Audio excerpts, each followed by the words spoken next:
Assalamualaikum warahmatullahi wabarakatuh. Nama saya Henindya Tiaksih Bramastari dengan NIM akhir 0080. Di video ini saya akan menjelaskan materi mengenai kebudayaan dan peradaban Islam pada masa Khulafaur Rasyidin, masa Utsman bin Affan. Yang pertama adalah pendahuluan.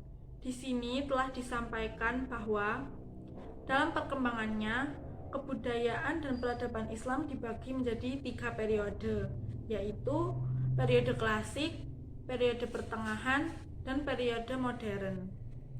Dari 3 periode yang dibentuk dan dilewati pada masa para nabi, tentu saja mengalami naik turun peradaban Islam, di mana pada masa Daulah Umayyah Suriah terjadi pertumbuhan.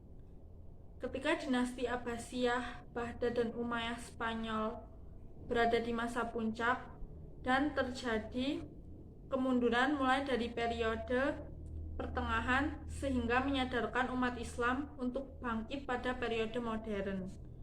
Masa kepemimpinan Islam di awal sejarahnya dimulai ketika Nabi Muhammad SAW wafat tanpa meninggalkan pesan kepada para sahabatnya untuk menggantikan beliau dalam memimpin umat. Abu Bakar As-Siddiq, Umar bin Khattab, Utsman bin Affan, dan Ali bin Abi Thalib masuk dalam sahabat Nabi yang bisa diandalkan untuk meneruskan perjuangannya. Dan cita-cita Nabi Muhammad SAW dengan gaya kepemimpinan yang tentunya berbeda-beda dengan pemikiran masing-masing.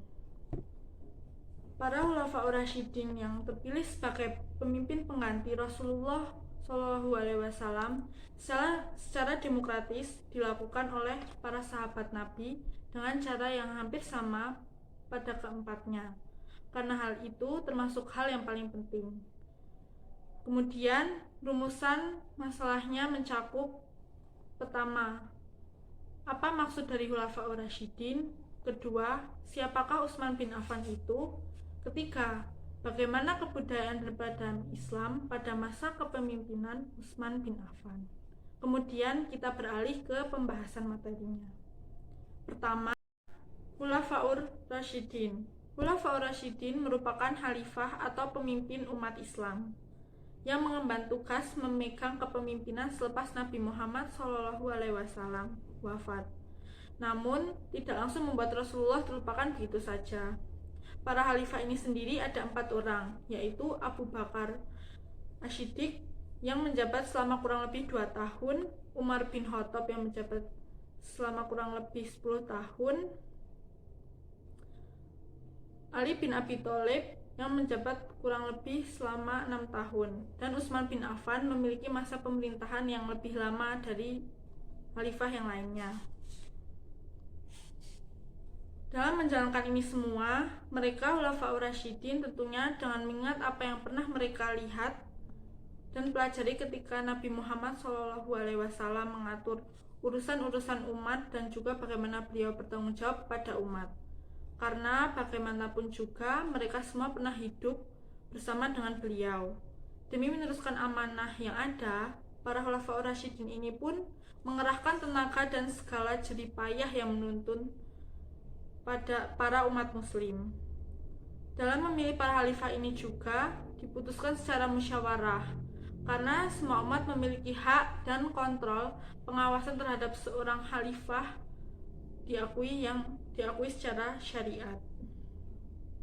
Di zaman ini, memang segala urusan diserahkan kepada umat tanpa ada hal yang memberatkan bagi mereka, dikarenakan adanya kesepakatan yang akhirnya menjadi tanggung jawab masing-masing yang harus dilakukan. Kedua, siapakah Utsman bin Affan? Utsman bin Affan yang bernama lengkap Utsman bin Affan bin Abil bin Ash,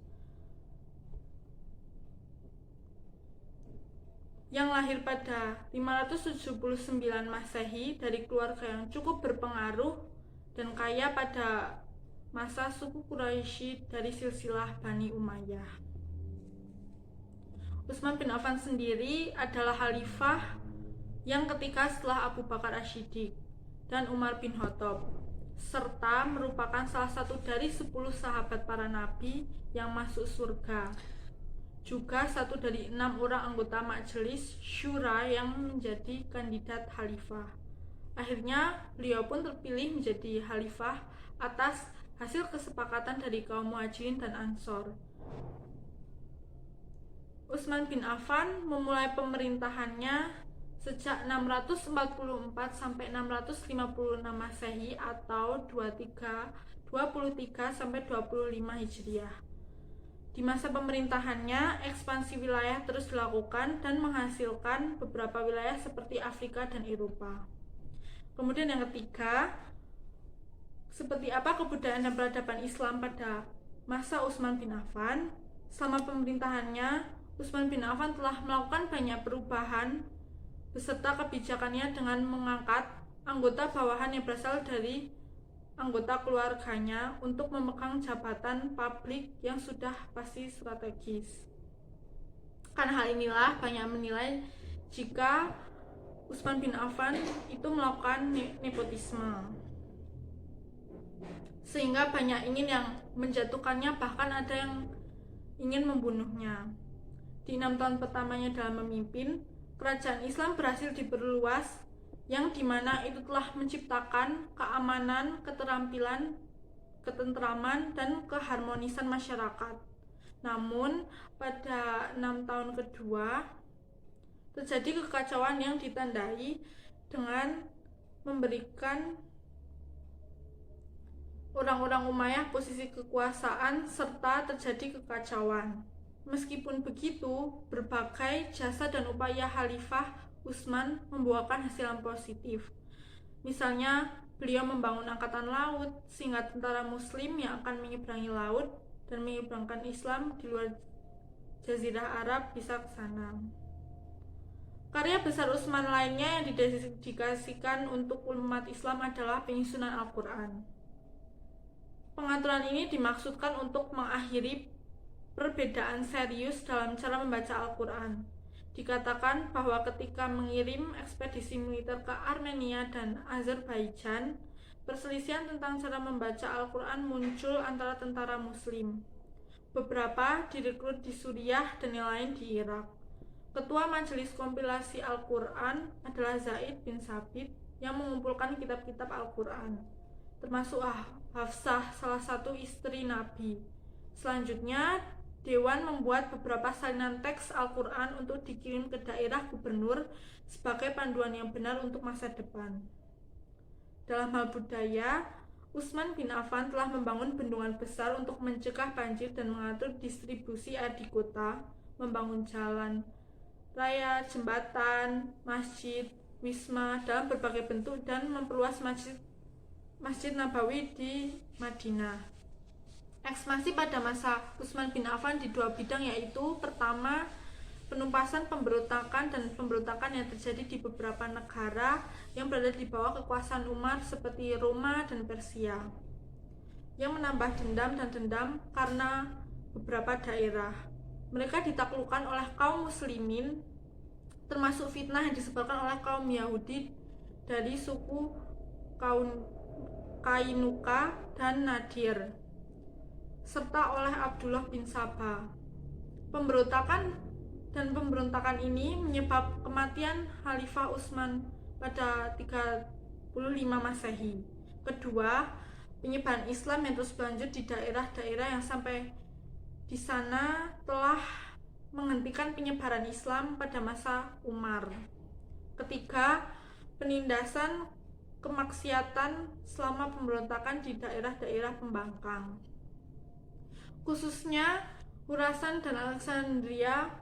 Utsman mengirim pasukan dalam jumlah besar dengan peralatan yang memadai kedua daerah itu untuk memadamkan pemberontakan dan memulihkan keamanan serta perdamaian di wilayah tersebut. Lalu, yang bisa saya simpulkan dari materi yang sudah saya jelaskan tadi adalah Khulafaur Rasyidin adalah seseorang yang bertugas menjalankan pemerintahan Islam sepeninggal Nabi Muhammad SAW. Mereka terdiri dari 4 orang, yaitu Abu Bakar As-Siddiq, Umar bin Khattab, Utsman bin Affan, dan Ali bin Abi Thalib. Salah satu dari mereka yang mengalami kejayaan dan kemunduran yaitu Utsman bin Affan yang melakukan pemerintahannya selama kurang lebih 12 tahun. Namun jasa-jasa beliau banyak dan bermanfaat bagi para umat muslim yang dipimpinnya, tapi sebagian dari mereka banyak yang menentangnya, atau masih ada beberapa orang yang menentang beliau. Sekian presentasi yang bisa saya jelaskan. Wassalamualaikum warahmatullahi wabarakatuh. Ayat 40 yang membahas tentang Khulafaur Rasyidin, yang bunyinya, maka na Muhammadun aba ahatim mirijalikum wala kirasulullahi wahat taman nabiyyin wa kana Allahu bikulli syai'in alima, yang artinya Muhammad itu bukanlah bapak dari seorang di antara kamu, tetapi dia adalah utusan Allah dan penutup para nabi, dan Allah maha mengetahui segala sesuatu. Kemudian saya akan membaca hadis tentang masa saat Utsman terpilih sebagai khalifah sesuai kesepakatan kaum Muhajirin dan Ansor. Hadisnya menyampaikan, hendaklah kamu bertakwa kepada Allah dan mendengar serta taat kepada pemimpin meskipun ia seorang budak hitam, dan kalian akan melihat perselisihan yang sangat setelah aku tiada nanti, maka hendaklah kalian mengikuti sunnahku dan sunnah para khulafaur rasyidin dan sunnah para khulafaur rasyidin Mahdiyin, pemimpin yang lurus dan mendapat petunjuk. Gigitlah ia dengan gigi geraham, berpegang teguhlah padanya, dan jauhilah perkara-perkara mudat, hal-hal baru dalam agama. Sesungguhnya setiap bid'ah itu kesesatan. Hadis riwayat Ibnu Majah. Sekian presentasi dari saya, kurang dan lebihnya mohon maaf. Wassalamualaikum warahmatullahi wabarakatuh.